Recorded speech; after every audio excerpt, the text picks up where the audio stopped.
Alright, boys and girls, it's Joe here. I've been asked to do a video on some of the northern leaders that I use for ice fishing. You know, there's a big thing where some guys say they use mono or fluorocarbon leaders, which works well in pressured lakes. I've used this stuff. It's stainless steel trolling wire.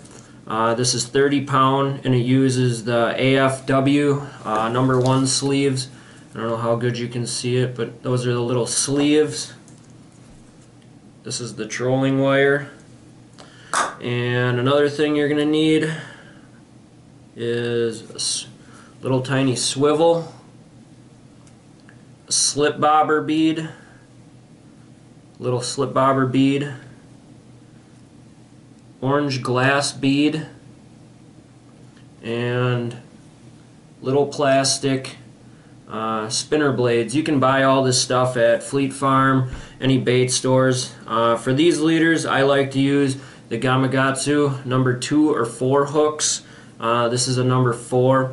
I normally cut the piece of wire to about 24 inches. I know it's kind of hard to see through the camera here, but it's about 24 inches. And when I start off doing this, I will take one of the sleeves and put it on. I'll just do a step-by-step video here for you. Okay, and then also you're going to need a couple different pairs of pliers depending on where you put your beads and everything, and a wire cutter. I've found throughout making these leaders that the leader I'm going to show you works the best. I mean, I've put it next to different leaders. I'll show you in a little bit some of the different leaders, and this one outperforms all the other leaders that I have experimented with by far. On pressured lakes, I will do the same thing. Basically doing the same thing, but I will use fluorocarbon, and that way you don't have this thin wire that can be seen in clear water. But on lakes that I fish, they're not pressured a whole lot, and I have not noticed any difference whether I'm using fluorocarbon leaders or the stainless steel. So it's kind of hard to see with this camera. I'll do some close-ups here for you. First thing you want to do is you want to put the sleeve on the wire. Then what you do is I always do the swivel end first. And then you put the swivel on, and you make a loop, and you run the tag end back through the sleeve. It can be a pain in the butt to do. And I normally leave about ½ inch sticking out, ½ inch to 3/4 inches. But that's basically what it looks like right now. You got your swivel, the sleeve, and then you keep the tag end on the lower part of your fingers and you pull it to create a tiny loop in there. So that's about what it looks like. Then you take your pliers, and you really want to make sure this crimp is secure, so really squeeze it on both ends so you crush that sleeve flat.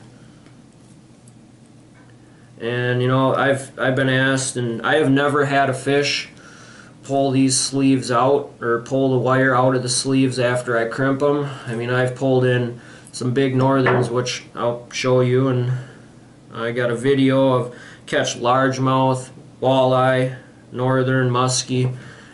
And then what I do after I crimp the sleeve is I'll take this tag end here and I'll bend it out a little bit. Just makes it easier to clip with the wire cutters. And you can cut this tag end super close. Now I'll just cut that off. So now I got the swivel on, like so. And I normally make these leaders about 18 inches. I found the longer they are, it seems to work a little better. That's just what I found. A lot of guys say that they like shorter leaders. I always cut these off of the tip-ups. I don't leave them on the tip-ups because once these get kinked, you have to remake them. I mean, you don't have to, they work, but they seem to work better after you remake them, and they always stay straight.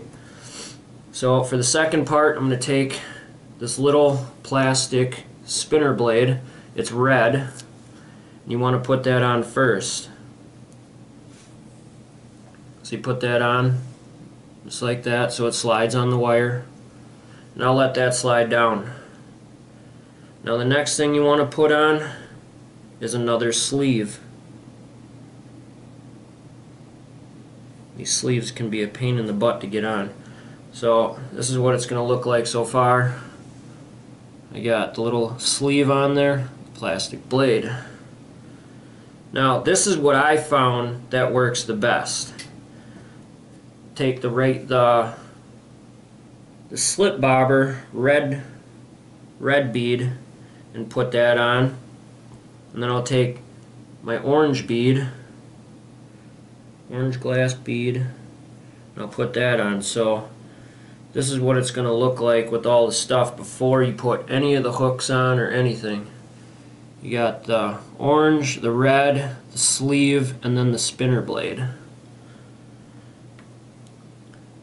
Then I'll take my hook and I'll put that on, and I'll pull out about 3 or 4 inches of tag line, and then you want to go back through the orange bead, pull that down,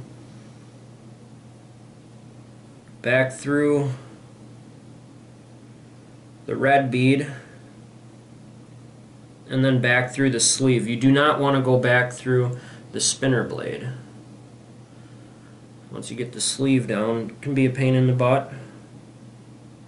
And you can experiment, put different spinners on there. I cut MEP spinners apart, a bunch of stuff. And then you want to start pulling it down towards the hook. And then you still got this big tag on, don't worry, you can cut that off when you're finished.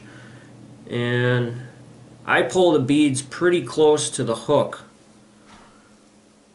about right there on the hook.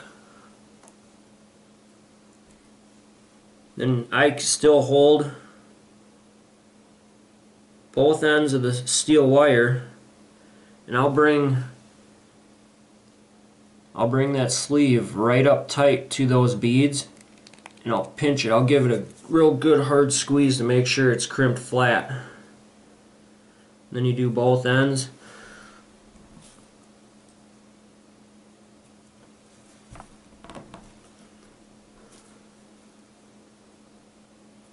And you can experiment with different colored beads, and I'm chasing the big pike around the lakes in Wisconsin here a lot. I've tried orange, red, gold, many different colors, but this combination of what I'm doing here is by far outperformed any other colors that I've used on the lakes.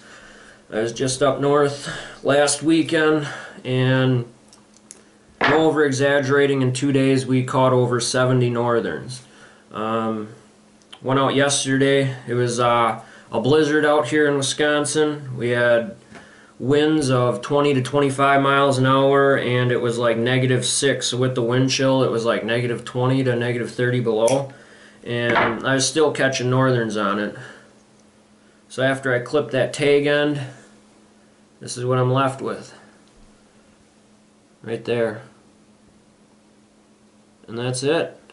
This leader is a proven killer for northern bass. Caught some walleye on them. Mainly for walleye. I will do the same thing sometimes, but I like to use the monofilament leader and just tie either a Palomar or a fisherman's knot on there, and it works great. Give it a try and let me know what you think. Once you're done making the leaders, what I do to keep them so they don't bend or they don't get kinks in them is I'll take a just plastic box, whether this is from other fishing gear that I bought, and then I always keep some extra beads and an extra swivel in there. And what I do is I'll take the leader that I made, and I'll make a couple loops in it. This stuff's pretty durable and you can wrap them pretty tight. I'll make a couple loops in them and I'll put the hook, and then I'll just slowly, I won't wrap them up tight. I'll maybe put an 1.5 to 2 inch diameter circle, and I'll take the tag end and just spin it around a couple times in there, and this keeps it so that it doesn't kink or doesn't bend or anything. And then take the box, you can fit quite a few leaders in there, and it's nice to have a few made. And I'm a fishing guide and I'm constantly messing with tip ups, making them so that the leaders are good on them, and rebaiting, and I just like having the stuff made ahead of time so you're not doing this when it's freezing cold out. And just put them in the box like that, and you can fit multiple stuff in there and you're good to go.